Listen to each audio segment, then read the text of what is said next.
Teman-teman semua, kali ini saya akan berbagi seputar pertanyaan dan jawaban ujian komprehensif PPG dalam jabatan tahun 2022.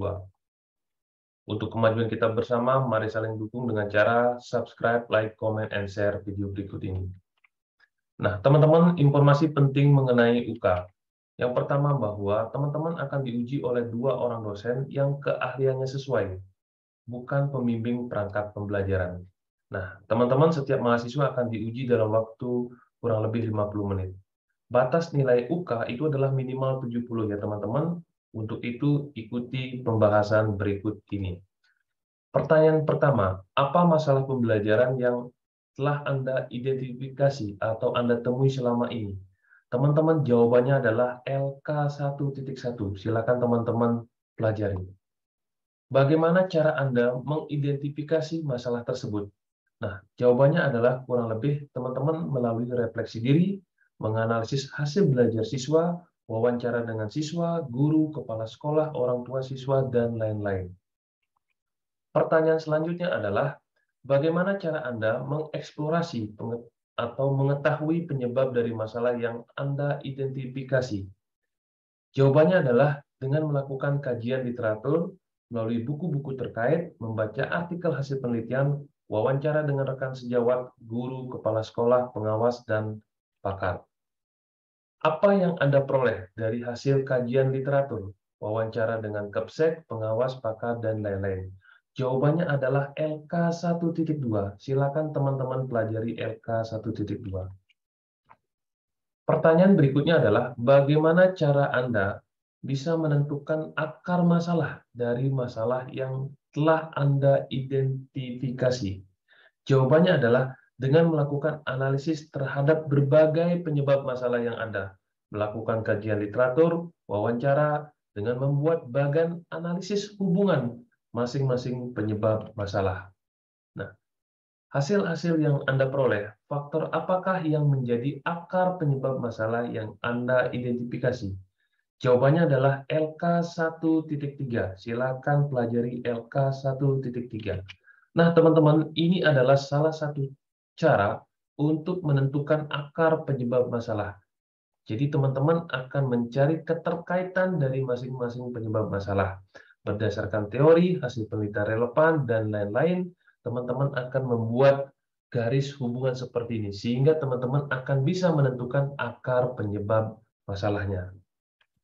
Pertanyaan berikutnya adalah, bagaimana cara Anda bisa mengeksplorasi solusi dari masalah yang telah Anda identifikasi? Jawabannya adalah dengan melakukan kajian literatur dan wawancara dengan guru, kepala sekolah, dan lain-lain untuk mengeksplorasi berbagai alternatif solusi sesuai dengan masalah dan akar penyebabnya. Sehingga teman-teman akan mendapat banyak solusi berkaitan dengan masalah yang telah teman-teman identifikasi. Pertanyaan berikutnya adalah, apa yang Anda lakukan dalam melakukan analisis alternatif solusi? Jawabannya adalah dengan melakukan analisis pros dan cons, yaitu analisis kekuatan dan kelemahan dari masing-masing alternatif solusi. Pertanyaan berikutnya adalah, apa solusi yang Anda dapatkan untuk mengatasi dari masalah yang telah Anda identifikasi? Jawabannya adalah ada di LK2.1 dan LK2.2. Silakan pelajari LK ini. Pertanyaan berikutnya adalah, bagaimana Anda yakin bahwa solusi itu adalah cocok atau sesuai untuk mengatasi masalah yang telah Anda identifikasi? Jawabannya adalah kembali dengan melakukan kajian literatur dan wawancara ya, secara mendalam dengan berbagai narasumber, termasuk juga dengan melakukan analisis pros dan cons, ya, analisis kekuatan dan kelemahan dari masing-masing alternatif solusi. Dengan demikian bahwa solusi yang telah kita pilih itu diyakini bisa mengatasi masalah yang telah kita identifikasi sebelumnya. Pertanyaan berikutnya adalah, bagaimana Anda menuangkan solusi yang Anda pilih dalam perangkat pembelajaran yang Anda buat?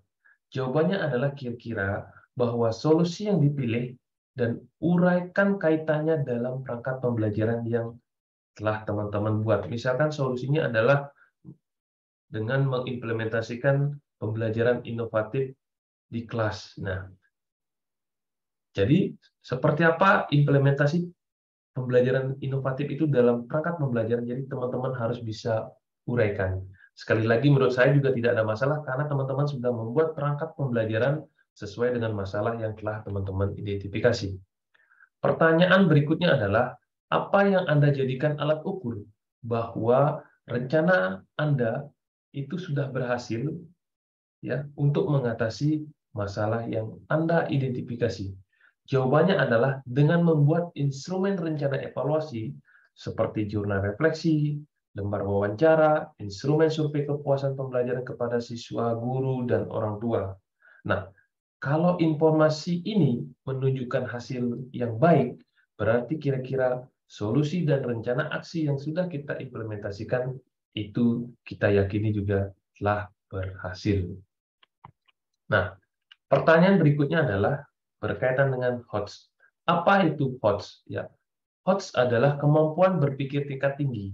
Kira-kira meliputi kemampuan berpikir kritis, berpikir kreatif, problem solving, dan bagaimana membuat keputusan. Apa beda HOTS dengan LOTS? Jadi kalau yang LOTS itu adalah kemampuan berpikir tingkat rendah, meliputi bagaimana mengingat, memahami, dan menerapkan. Nah, pertanyaan berikutnya adalah, apa kriteria soal yang HOTS? Jadi kriterianya adalah soal tersebut menuntut kemampuan siswa untuk menganalisis, mengevaluasi, dan mencipta ataupun mengkreasi. Pertanyaan berikutnya adalah, apakah soal HOTS sama dengan soal yang sulit? Jawabannya adalah beda. HOTS itu adalah kemampuan berpikir, ya, sedangkan tingkat kesulitan soal itu adalah persepsi responden terhadap soal-soal yang kita berikan. Bisa jadi soalnya sederhana, tidak bisa dijawab, sehingga terlihat sulit, padahal itu pertanyaan apa atau di mana, soal yang bukan HOTS. Sebagai contoh, siapa nama nenek saya? Anda tentu tidak bisa jawab, dan ini sulit bagi Anda untuk menjawabnya. Tetapi soal ini tidak HOTS. Pertanyaan berikutnya adalah, apakah soal-soal HOTS bisa untuk anak-anak TK ataupun anak-anak SD kelas 1 ataupun kelas 2? Jawabannya adalah sangat bisa, karena soal HOTS adalah soal yang menuntut kemampuan berpikir. Ya. Kalau sudah dilatih dan pembelajarannya mengarah kepada ketercapaian HOTS, dan tentunya ini yang bagus, ya. Dan saya yakin Anda sekarang sudah mengajar bagaimana anak-anak kita bisa berpikir HOTS. Berikan contoh soal HOTS. Ya, saya yakin teman-teman sudah pernah membuatnya, ataupun kalau belum, kayaknya nggak ada ya. Teman-teman bisa cari secara cepat di Google. Nah, bagaimana Anda merumuskan indikator pembelajaran? Jawabannya adalah bahwa level indikator minimal itu minimal sama atau di atas level KD. Karena kompetensi dasar itu adalah kompetensi minimal yang ditetapkan oleh pemerintah. Jadi ketika kita merumuskan indikator, itu semestinya sama levelnya dengan KD ataupun di atasnya. Ya. Dan untuk merumuskan indikator, maka pengetahuan yang ada di kompetensi dasar itu harus dijabarkan secara lebih spesifik, ya, jelas terukur, dan menggunakan kata kerja operasional. Nah, apa saja komponen tujuan pembelajaran? Saya yakin teman-teman sudah bisa menjawab bahwa ada 4 komponen, ya, komponen A, B, C, dan D. Nah, biasanya yang teman-teman sulit membedakan itu adalah komponen C dan komponen B. Nah, secara sederhana bahwa komponen B itu adalah indikator pembelajarannya. Siswa dapat menganalisis perbedaan titik-titik. Sedangkan yang namanya C adalah kondisi ataupun kegiatan yang harus para siswa kita lalui sehingga komponen B itu bisa tercapai. Misalkan melalui percobaan, diskusi, dan lain-lain. Nah, sekali lagi teman-teman buka aja perangkat pembelajarannya, apakah tujuan pembelajaran yang teman-teman sudah kerjakan itu sudah memuat komponen A, B, C, D. Pertanyaan berikutnya adalah, apa beda PBL dengan PJBL? Jadi pembelajaran berbasis masalah dengan pembelajaran berbasis proyek. Jadi kalau pembelajaran berbasis masalah, itu pembelajaran didahului dengan permasalahan. Jadi anak-anak bisa mencapai tujuan pembelajaran melalui masalah realistis atau masalah kontekstual yang ditampilkan oleh guru di dalam pembelajaran. Sedangkan kalau pembelajaran berbasis proyek, jadi bagaimana para siswa kita bisa mencapai tujuan pembelajaran setelah anak-anak kita mengerjakan proyek tertentu dalam kurun waktu tertentu pula.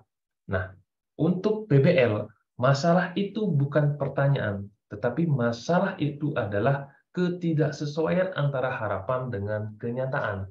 Misalkan masalah itu adalah banjir, tanah longsor, itu adalah masalah-masalah realistis yang ada di sekitar siswa, yang kaitannya dengan materi tindakan manusia terhadap alam. Berikutnya, apa itu LKPD? Apa itu bahan ajar? Silakan teman-teman cari di Google ya, supaya sama-sama belajar. Berikutnya, jelaskan proses membuat alat evaluasi pembelajaran. Jadi secara sederhana bahwa ketika kita membuat alat evaluasi, maka selalu didahului dengan kisi-kisi, berikutnya ada soal, ada kunci jawaban, rubrik, pedoman tersekoran, dan lain-lain. Nah, saya berpikir ujian komprehensif ini tidak terlalu masalah bagi teman-teman semua, karena teman-teman sudah mengikuti kegiatan awal sampai kegiatan penyusunan perangkat pembelajaran dengan baik. Jadi sekali lagi kuncinya adalah teman-teman buka-buka kembali LK 1.1, 1.2, 1.3, 1.4, 2.1, dan 2.2. Termasuk juga teman-teman pelajari perangkat pembelajaran yang telah teman-teman kerjakan. Demikian kira-kira seputar pertanyaan dan jawaban dari ujian komprehensif. Semoga teman-teman dilancarkan dan berhasil. Sekali lagi, itu adalah persepsi saya. Kalau kurang pas, kurang setuju, teman-teman bisa komentar di kolom komen. Terima kasih teman-teman semua, salam sehat, dan sukses untuk teman-teman semua.